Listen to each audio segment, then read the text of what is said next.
The next item of business is First Minister's questions, and at question number 1 I call Douglas Ross. Thank you, Presiding Officer, and can I remind the Chamber that my wife is a serving officer with Police Scotland. My colleague, Murdo Fraser, was the subject of a spurious complaint about a social media post which was critical of the SNP government. He discovered that Police Scotland had recorded the complaint against him as a non-crime hate incident. No crime was committed, but he is now on the police record as a perceived offender in a supposed hate incident, despite never being charged, tried, convicted, or even informed the police had a file on him. Humza Yousaf, how can it be right that innocent people are put on the police record when they have done nothing wrong? First Minister. Presiding Officer, let me try to provide some context on the issue that Douglas Ross raises.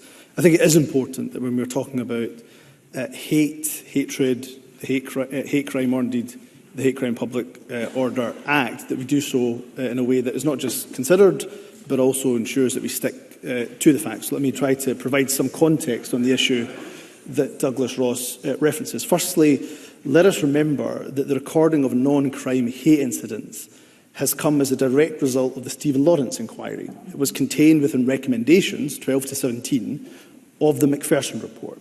So they have been around, the recording of non-crime hate incidents, for many, many years.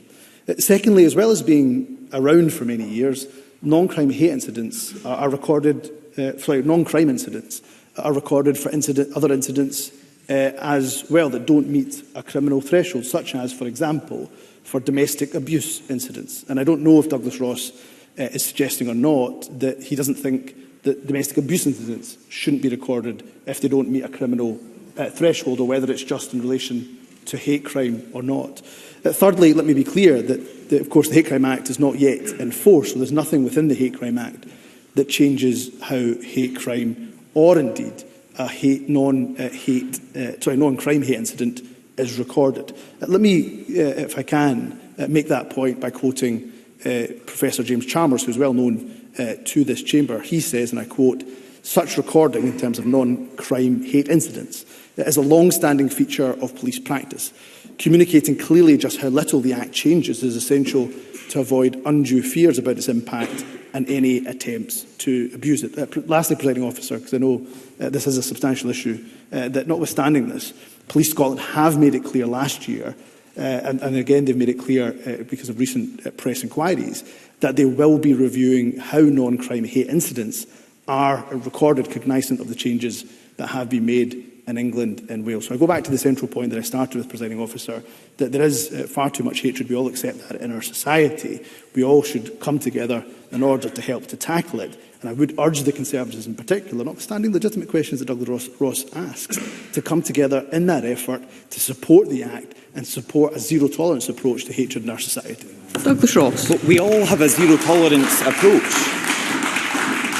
We all have a zero-tolerance approach to hatred in society, but my question, which the First Minister took over 2 minutes to try and answer, was should innocent people have a police record when they have done nothing wrong? And it sounds from that answer, from Humza Yousaf, that he believes they should. And he's previously said this is about monitoring, about gathering data. But what will the value of that data be if we can now see that individuals can put forward multiple complaints with little or no substance in them, and that data will then be stored and recorded in the way it has with Murdo Fraser? And this unacceptable incident is just the tip of the iceberg. The SNP's Hate Crime Act will come into force in just a few days' time and could lead to more cases just like this. The controversial new law is ripe for abuse. In a letter to this Parliament's Criminal Justice Committee, the Association of Scottish Police Superintendents said that some individuals will, and I quote, will seek to weaponise the new legislation and associated police investigation. Does Humza Yousaf agree with some of the most senior police officers in Scotland? And does he accept that this law could be weaponised? First Minister. Presiding Officer, Douglas Ross says that we all have a zero-tolerance approach to hate crime. I'm not entirely convinced that when you take money from a racist misogynist and then refuse to give it back, that is a zero-tolerance approach whatsoever. In relation to the issue of non-crime hate incidents and the impact and the effect they have and what is the purpose of them, I refer Douglas Ross to the Chief Constable, who was very clear at the Scottish Police Authority board meeting just last week the value of the recording of hate incidents. And she said, and I quote directly, "On reporting hate incidents, they can and do give us a sense initially of community tensions. So they are useful to us in terms of engaging with communities, engaging with different groups and communities, and being able to understand where there is potential for tensions to be raised," at the end of quote. So I would say that there is an understanding of the reasons and rationale why hate incidents are recorded. That is precisely why the Macpherson report recommended them in the first place around about 25 years ago, Presiding Officer. And let me say, in terms of the Hate Crime Act itself, of course we take seriously what is said by the Scottish Police Federation, ASPS or any other representative organisation representing police officers. But I think it is incumbent on me to say that this Act, of course, the new offences in relation to stirring up, are hugely important. Those stirring up offences for racial hatred have existed since 1986. We are simply extending those protections to other marginalised groups. I think it is important for Douglas Ross to be honest, to tell people in this chamber and also the people of Scotland, who is it that he thinks is not deserving of those protections in the same way that I have been protected because of my race since 1986. Douglas Ross. The problem is, First Minister, people will not be protected if the police cannot do their job.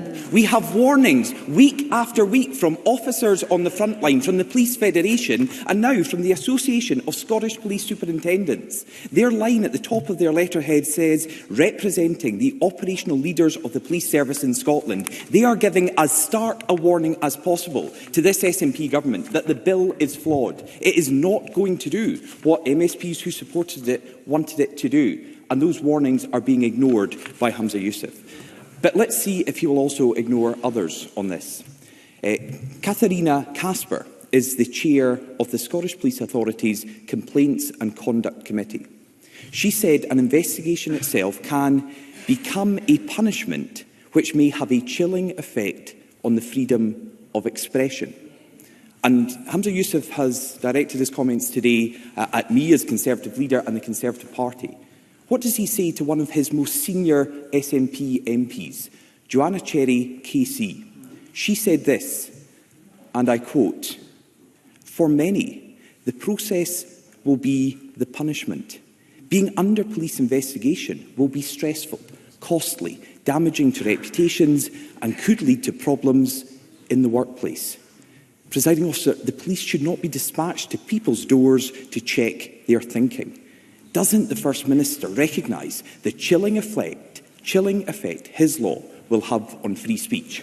First Minister. Presiding Officer, these issues were rehearsed last week, but to emphasise and reiterate to Douglas Ross that there are, of course, protections of freedom of expression, freedom of speech explicitly within the bill. In fact, there is a triple lock protection because there is explicit reference in the bill itself in relation to freedom of expression, and they were a matter of compromise between the government and members of the opposition. I think they were a good example of how we do legislation here in this Parliament. Of course, there is a reasonable person defence within the legislation itself, and of course our legislation has to comply with the European Convention of Human Rights and the important articles within that in relation to freedom of expression. Secondly, Presiding Officer, I have absolute faith in police's ability to weed out vexatious complaints. They unfortunately have to deal with vexatious complaints. Of course, a whole range of legal matters and complaints that are made right across the legal landscape. I have absolute faith in their ability to address those issues in ways that are appropriate. And let me go back to the central point here, that stirring up offences are not new. They have existed since 1986 for most of my entire life. And therefore, I've got absolute confidence in Police Scotland's ability to be able to police new stirring up offences in the ways that are appropriate. And let me say again to Douglas Ross that his party, the Conservatives, did support stirring up offences when they were brought, when those offences were extended in England and Wales in Westminster. So if they're okay in order to protect people in England and Wales, why are they not okay to protect people here in Scotland? And I say to Douglas Ross, if he believes in a zero-tolerance approach, if he believes that somebody who's Jewish or elderly or gay or disabled should be protected from behaviour that's threatening or abusive and intended to stir up hatred, then why is he opposing this legislation? Because from my view, it certainly looks like just for the sake of opposition, Presiding Officer. Before we move to Mr Ross's next question, of course, there are many members who would like the opportunity to put questions to the First Minister today, and therefore I'd be grateful if we could have more concise questions and responses. Douglas Ross. Hamza Yousaf can see absolutely no flaw in his legislation that he took through this Parliament, despite the overwhelming evidence we are getting from frontline officers and many others. The Hate Crime Act will come into force on April Fool's Day, but it is no joke. The Scottish Conservatives opposed it at the time and still do. It is so flawed that whatever its intentions, it is likely to create more division. Overworked, under-resourced police officers will be forced to deal with hundreds of malicious complaints. Hamza Yousaf's law could be weaponised against people with opposing views. Police investigations will tarnish the names of innocent people and could silence them. This law is overreach by the SNP. So how long will it take before the Hate Crime Act goes the same way as named persons, offensive behaviour at football, gender recognition reform and every other flawed SNP law? First Minister. Presiding Officer, the Hate Crime Act is one that not just I am proud of, but this entire Parliament should be proud of. And of course, every single political party came together to support that act, except the Scottish Conservatives.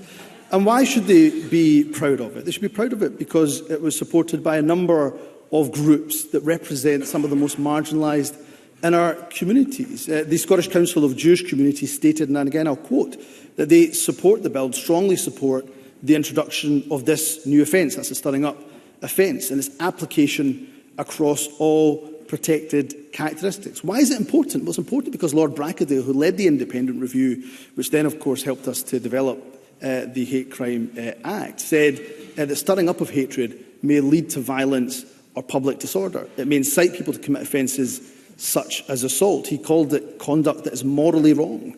And I think he is absolutely right to do that. So we have freedom of expression clauses within the bill that protect people's right to freedom of expression. But what we do with this Hate Crime Act is we ensure that Scotland does send a message, this Parliament sends a message, this country sends a message to those who are often the targets of hatred that we truly have a zero-tolerance approach. Presiding Officer, that's something I'm very proud of indeed.